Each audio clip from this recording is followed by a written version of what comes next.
Assalamualaikum warahmatullahi wabarakatuh. Selamat sore, salam muda berdaya guna. Kembali lagi bersama kami di Oase Project. Dan hari ini kita sudah mendatangkan bintang tamu kita, yaitu Mas Hafiz. Oke, selamat sore Mas Hafiz. Sore Mas. Bagaimana kabarnya? Sehat ya? Sehat sekali. Oke, berbicara tentang hari ini Mas Hafiz ya. Ini tadi kan sore ini hujan di Ponorogo ya teman-teman Ya, baru banget ini hujan. Soalnya siang itu agak gerah, panas gitu ya. Sumuk, teman-teman bilang ini keringat gak sehat karena tanpa kerja kita udah keringetan gitu. Oh iya. Nah, Mas Hamid tadi siang hari itu apa agendanya? Siang hari tadi saya lagi jalan-jalan mencari itu tadi splitter, beberapa peralatan itu ternyata yang problem bukan di splitternya, Bukan di splitternya.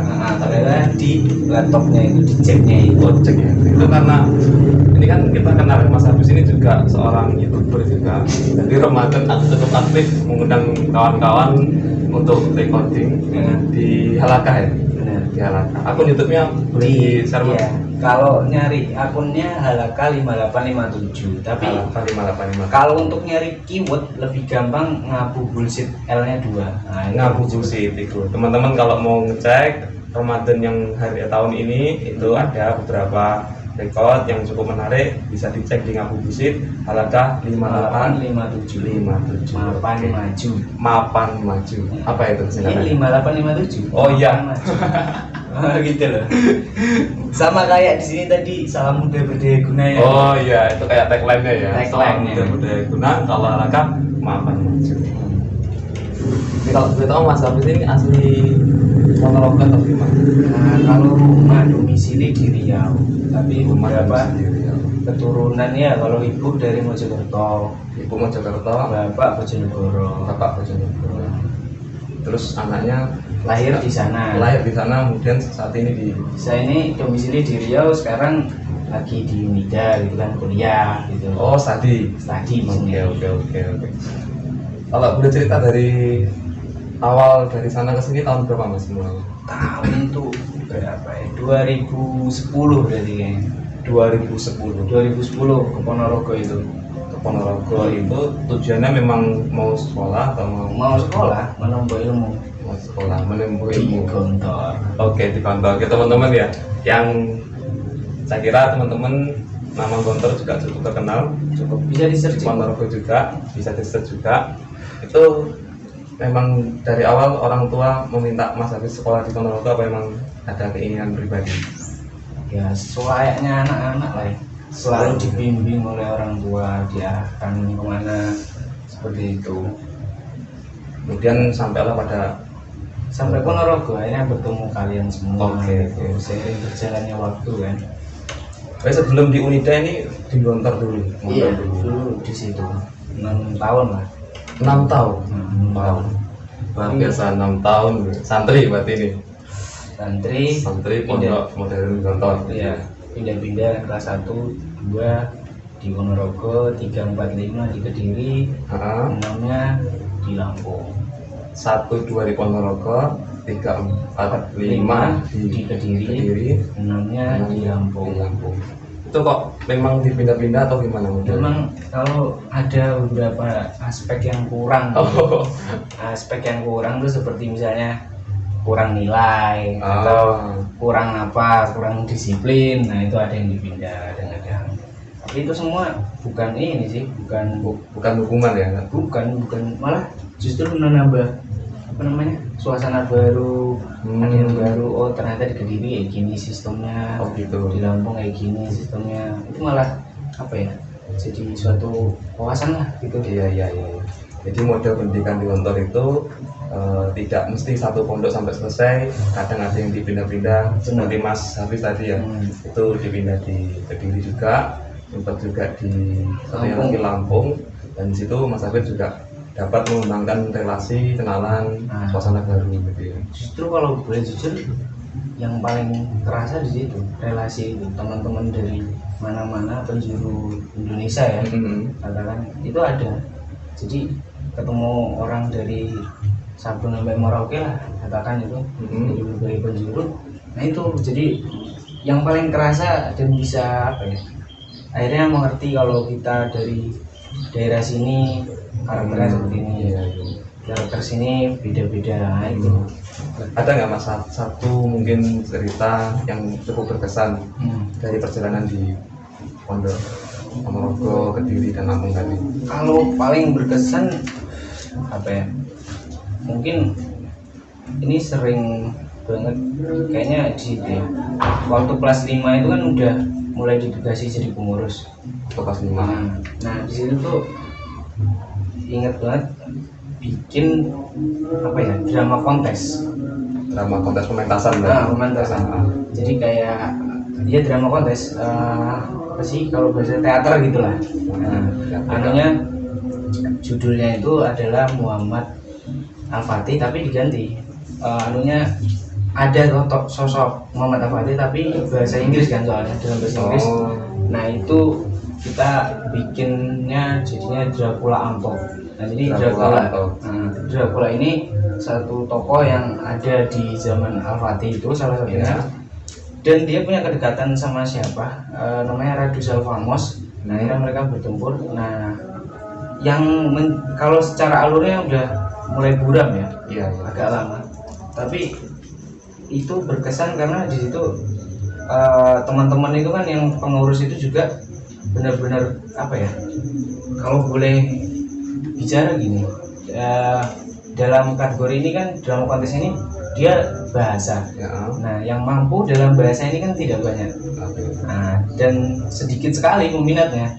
Istilahnya drama kontes ini bukan acara yang hype gitulah. Nah, kalau diantara teman-teman yang lain tuh nggak hype. Akhirnya di situ yang bikin berkesan itu adalah teman-teman yang di situ kan dibagi pengurus bahasa dan pengurus bagian keamanan gitu. Bahasa dan keamanan. Nah di pengurus bahasa ini dia teman-teman ini kreatif ternyata. Nah, jadi ada yang bagian layaknya inilah membuat film beneran. Itu ada yang menyutradarai, ada yang nulis skrip dalam bahasa naskah ya kan. Ada juga yang mengatur gaya, pelatih gaya. Jadi apa ya, dia koreografernya. Nah, koreografernya ada juga yang bagian bikin properti itu semua. Dan itu nggak disangka-sangka dari teman-teman yang notabene-nya apa ya, kalau bahasa anak sekarang tuh nerd atau agak cupu lah. Nah, tapi potensinya cukup luar biasa. Teman-teman yang cupu-cupu ini ternyata mereka punya potensi yang luar biasa. Dan ketika hari H itu sampai ya kita pulang membawa piala, itu bukan hal yang apa ya, bukan hal yang kaget. Emang ini bagus banget secara kelihatan juga apa ya, jarang sekali di situ misalnya drama kontes itu yang membawa koreografer yang kayak di film itu kan ada drama ketika mau nusuk aja tuh dialog dulu. Mau perang tuh dialog dulu. Nah itu jarang kejadian dulu tuh. Berarti kan tanpa dialog langsung biasanya kan alur seret langsung masuk keluar hilang. Nah dialog itu paling ketika sendiri, jadi kurang dramatis. Nah teman-teman itu mulai mencoba di hal ini kayaknya kurang nih, harus ditambah drama. Nah ketika satu pembahasan nah itu ada dialog. Kayak Naruto lah, film Naruto ya gitu. Anime Naruto itu. Akhirnya udahlah menang itu yang bikin berkesan karena tadi itu teman-teman yang kelihatannya cukup ternyata mereka potensial semua. Terus sampai sekarang berkesan ketemu teman-teman yang apa ya, dulu sebagai aktor itu dia kan juga mendapat penghargaan waktu di situ juga, penghargaan di best aktor kan. Jadi kita bawa pulang semua itu piala. Berarti kontes itu juga satu paket dengan kompetisi juga. Iya, dia hanya ada trofinya gitu. Kontes itu tadi. Itu berarti di Gontor yang tiga di Kediri. Terus sampai sekarang itu masih sambung komunikasi ya? Sambung. Akhirnya ketemu lagi sama aktor utamanya itu namanya Zayan tuh. Itu kita kadang nostalgia tentang itu. Dulu dia itu juga yang unik itu. Dia basic tidak punya kemampuan lebih dalam berbahasa Inggris, tapi dipaksa untuk menghafal dan sekaligus memperagakan. Nah, itu dia bisa dan mampu dan bagus. Jadi itu salah satu apa ya, walaupun itu pencapaian yang kan di situ aku sebagai ini nih, boleh sombong ya. Iya. Kalau boleh sombong aku sebagai ininya ketua penggerak bahasanya. Oke, artinya waktu itu sebagai penggerak bahasa gitu. Nah itu kan akhirnya tanggung jawab itu turun ke ketua penggerak bahasa, ada 2, satu lagi namanya Imronsa. Imronsa itu orang Batam, nah dia yang ekspor di bahasa Inggris. Nah sedangkan aku tuh cuma memberi sedikit aja lah, koreksi apa gitu ya. Nah yang lebih banyak itu teman-teman yang notabene-nya cupu-cupu itu tadi. Dan itu apa ya, di luar dugaan lah, ternyata mereka sekreatif ini. Karena di lingkungannya sendiri ya orang-orang yang cupu ini ya dianggap seperti biasa kayak layaknya di sekolah lain tetap kan. Kalau anak-anak cupu ini dianggap apa sih ya, kurang gitu ya. Artinya kurang memiliki kemampuan seperti teman-teman lain ya. Kurang keren gitu aja lah. Kalau kemampuan sebenarnya banyak, cuma kurang keren aja, jadi dipandang sebelah mata. Nah ketika drama kontes ini akhirnya mendapat satu penghargaan dan semuanya konsep itu bagus, jadi nggak heran kalau menang itu. Dia teman-teman tuh akhirnya apa ya, bisa ngerti lah ternyata teman-teman ini punya potensi gitu ya. Walaupun bukan cukup, itulah kalau pengalaman yang sama di pondok paling membanggakan itu sebenarnya. Kalau berbicara tentang dunia pesantren, pondok pesantren kan, kalau di tempat saya itu teman-teman anak muda kan cukup takut ya kalau dibilang oh ini mau dipondokkan gitu. Ayo memilih sekolah-sekolah yang di umum. Nah kira-kira pernah nggak muncul perasaan aku kenapa sih dipondokkan, nggak pengen di SMA aja biasa gitu? Kalau itu di pribadi belum ada sih. Belum ada. Itu belum pernah kenapa harus dipondokkan, kenapa itu benar-benar nggak ada. Cuma kalau teman-teman yang lain ya bisa aja punya alasan seperti itu, mungkin mereka merasa terkekang atau apa gitu. Nah misalkan ada yang merasa aku kalau mondok itu nanti jauh dari orang tua gitu. Itu ini banget ya. Kalau apa romantis sekali. Mungkin keluarganya adalah keluarga yang bahagia. Keluarga yang bahagia. Bahagia dalam arti dia bercengkeramanya begitu. Harus selalu dekat, tidak bisa ditinggal jauh. Saya jadi teringat ini sebenarnya. Gimana? Ada salah satu pepatah Arab, Mahfuzat ya kalau kita, Safir Tajid Iwadon Aman Tufariku. Jadi mainlah atau merantau lah, nanti kamu akan mendapatkan pengganti dari orang-orang yang kamu tinggalkan itu. Pengganti daripada orang yang tinggalkan.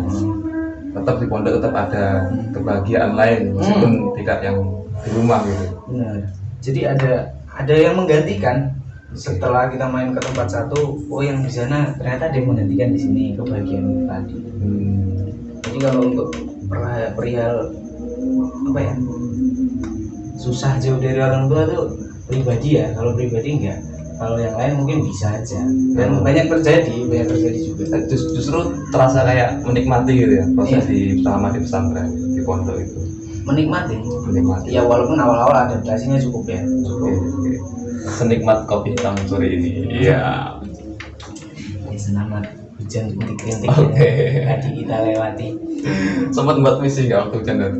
Aduh, jarang berpuisi itu. Mungkin udah gara-gara jarang ketemu teman-teman yang suka sastra. Sastra ya. Jadi udah agak-agak lupa cara merangkai kata. Oke. Teman-teman kalian, Mas Hafiz ini kalau di mata teman-teman Ponorogo terkenal sosok yang nyentrik ya, yang unik, juga aktif, energik, nah gitu. Di beberapa kegiatan beliau ini juga sempat bergabung kepada teman-teman, ada membuat kegiatan dulu total apa juga ya di Ponorogo? Iya, dulu sering lah melapak bebas buku gitu kan. Yang paling intens itu ya selama Ramadan lagi. Pokoknya setiap Ramadan itu kan ada terus mengisi liburan. Iya. Mengisi liburan waktu yang melapak itu ada dalam sebulan penuh lah kalau tidak salah, melapak di alun-alun di Panggung. Terus ya ada terus setiap Ramadan mengisi kegiatan lah, karena tidak pernah pulang ke rumah. Tidak pulang ke rumah karena memang sengaja atau ada faktor lain sebenarnya. Ya biasa, ekonomi, covid, pandemi, surat itu ada semua. Iya. Ini sebenarnya kalau mau mengatakan covid sebagai kendala untuk mudik kan, akhirnya covid juga semua orang kendala itu ya. Benar. Satu sisi emang romantisme dengan orang-orang di rumah ya tidak segitunya. Maksudnya cara kita berhubungan tuh tidak harus dekat, tidak harus I love you mom misalkan. jarang ada kalimat-kalimat itu merayakan ulang tahun, nggak ada. Happy birthday Mas Hafiz. Nggak ada. Ke bapak ke ibu nggak tahu ulang tahunnya kapan tuh nggak ada. Itu yang benar-benar ya kita tahu sama-sama sehat, terus bisa ngobrol, sekali nelpon mungkin bisa jam-jaman, habis itu udah nggak ada lagi sebulan. Jadi sekali tumpah udah selesai. Kalau setiap hari ditelepon tuh kita nggak punya kedekatan yang kayak gitu, kayak gitu. Tetap merasa kasih sayang orang tua tetap ada. Jelas ada. Ya. Kalau tidak ada mungkin saya tidak bisa beli makan, beli nasi, beli rokok. Masih ada sih saya orang tua. Semuanya beda-beda ya. Ini kan di pribadi aja gitu. Betul. Sebenarnya kalau dari teman-teman lain yang juga basic pesantren atau pondok ya, itu sempat aku penasaran juga Mas Hafiz. Jadi penasaran, kalau tak amati teman-teman tuh kalau ketemu dengan orang tua itu berbeda dengan teman-teman yang alumni SMA yang bisa selamat sore mam, ada you mam, selamat ulang tahun mam, ini kado buat mami dan sebagainya itu. Jadi ada semacam perbedaan tetapi tetap sama-sama itu bentuk sebuah kasih sayang hubungan antara anak dan orang tua. Gitu.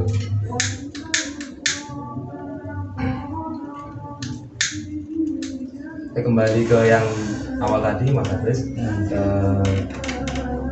kalau boleh dibilang ini kan di Ponorogo ini merantau. Iya merantau. Ya dari jauh-jauh dari Lampung, Sumatera, Riau tadi, kemudian ke Ponorogo untuk belajar yang namanya ilmu. Dan selama ini kalau bicara tentang perjalanan itu, apa sih yang menguatkan Mas Hafiz bisa sampai bertahan selama ini? 6 tahun ya? Mungkin kalau genetika bapak itu juga merantau gitu. Dari bapak sudah merantau gen untuk jadi ada apa ya, warisan spirit lah gitu. Warisan semangat dari bapak itu, bapak emang merantau dari daerah Bojonegoro ke Riau. Dan itu pun sama, jauh dari orang tua. Waktu masih mudanya pun ketika apa ya, dalam proses menuju kemapanan menuju kemapanan itu juga sering kerja di luar. Di Kalimantan itu pernah sekali gagal, balik lagi ke Bojonegoro. Akhirnya ada program tes migran waktu zamannya Pak Harto akhirnya ikut itu ke Riau. Dan apa ya, kalau tradisi masyarakat sekitar Padang atau manapun Minang itu kan mereka sering sekali mengagungkan namanya merantau. Jadi itu udah kayak habit gitu yang emang harus keluar dari tempatnya untuk mencari apa, entah mencari penghasilan, rezeki atau ilmu atau apapun. Itu udah kayaknya apa ya, kodrati lah seperti itu. Jadi udah semacam tradisi turun temurun. Ya mungkin bisa kalau turun temurun baru dari bapakku ya. Kalau yang lain keluarga yang dari bapak itu masih ada yang menetap di Bojonegoro. Dari ibu juga ada keluarga yang menetap di Mojokerto, banyak sih. Jadi itu mungkin spirit itu ketular dan akhirnya mungkin mereka pun menerapkan itu, ya kamu merantau aja gitu kayak merantau. Jadi untuk menguatkan itu sudah kuat sejak DNA gitu. Sejak DNA bukan. Jadi udah bukan hal yang harus bingung mengolahnya gitu. Oke. Selama waktu awal-awal mau berangkat ini sempat agak ragu juga. Kan belum pernah nih, masih baru perdana, mau jauh dari orang tua, jauh dari lingkungan sekitar itu. Oh iya, jadi ingat ini.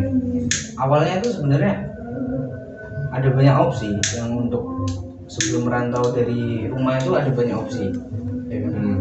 Salah satunya ini di Ponorogo, ada juga yang di Zaitun tuh di mana? Cirebon atau Sukabumi apa? Itulah salah satu itu. Nah, pertimbangan anak kecil waktu itu aku kecil cuma apakah di tempat itu ada stadion atau lapangan bola? Karena di usia kecil udah pikir begitu ya? Iya, karena dulu cita-cita itu selain kalau TK menjadi pilot, cita-cita lainnya menjadi pemain sepak bola. Nah, tapi anehnya setelah berjalannya waktu, lapangan itu tidak pernah disentuh, lapangan itu tidak pernah pokoknya enggak jadi pemain bola sama sekali gitu. Tapi pertimbangan yang kecil cuma melihat apakah ada stadionnya atau tidak, apakah ada lapangannya atau tidak, itu aja untuk wahana bermain gitu. Karena emang hobi sejak kecil ya, bermain bola dan pengen jadi pemain bola. Nah iya, simpel itu dulu, jadi nggak mikir apa akreditasinya, grade-nya atau apanya, udah nggak itu. Terus dari sekian kebingungan opsi tadi itu kok bisa akhirnya menentukan Ponorogo, Gontor gitu. Mau nggak mau itu peran orang tua, bimbingan itu. Oke, orang tua mengarahkan ke situ. Nah di Gontor aja gitu. Pesan-pesan, ada nggak pesan dari orang tua waktu mau berangkat itu? Kalau pesan nggak ada. Mengingat pesan tuh jarang sih. Yang penting ketika itu ya, kalau ketika kecil tuh mungkin daya tangkap ingatan tuh nggak sebegitu bagusnya mungkin. Tapi yang apa ya, yang kayaknya kelihatan adalah apa ya, kayaknya nggak perlu jadi sukses gitu. Maksudnya aku nggak pernah dididik untuk menjadi sukses dalam tanda kutip harus bermanfaat, tapi itu tidak perlu sukses tapi bermanfaat bagi orang lain, sama aja sebenarnya. Tidak sukses artinya bermanfaat. Ya. Mungkin nggak perlu harus mentereng jadi apapun, mungkin berguna bagi teman-teman, bagi keluarga sendiri atau apa, mungkin kayak gitu sih. Itu yang apa ya, pesan yang sering tak ingat kalau dari bapak ya gitu. Terus kemudian lanjut ke Gontor, Ponorogo, situ masuk di pesantren asrama mas ya? Asrama. Kalau di Gontor itu di pondok ya, terutama pondok Gontor itu keseharian seperti apa mas? Kalau teman-teman nanti boleh tahu. Seharian apa ya, pagi bangun, habis itu ya yang nyuci-nyuci, yang apa-apa gitu kan kesehariannya. Kemudian nanti masuk kelas sampai siang nanti makan gitu kan. Masuk lagi jam pelajaran sore. Nah yang paling seru itu apa ya, waktu yang benar-benar setelah apa ya, sibuk dengan hal-hal sekolah tadi. Ya sore-sore itu akhirnya itu pengembangan diri lah, ekstrakurikuler kan. Entah yang main bola, entah yang senam, apa bela diri, semuanya banyak lah. Nah itu sore itu benar-benar waktu yang ditunggu banget ya kalau sama teman-teman. Berarti Mas Hafiz juga terwadai dong tadi hobinya main bola di Gontor. Iya sebenarnya terwadai, cuma akhirnya malas sendiri akhirnya semakin apa ya, akhirnya main bola terus capek gitu.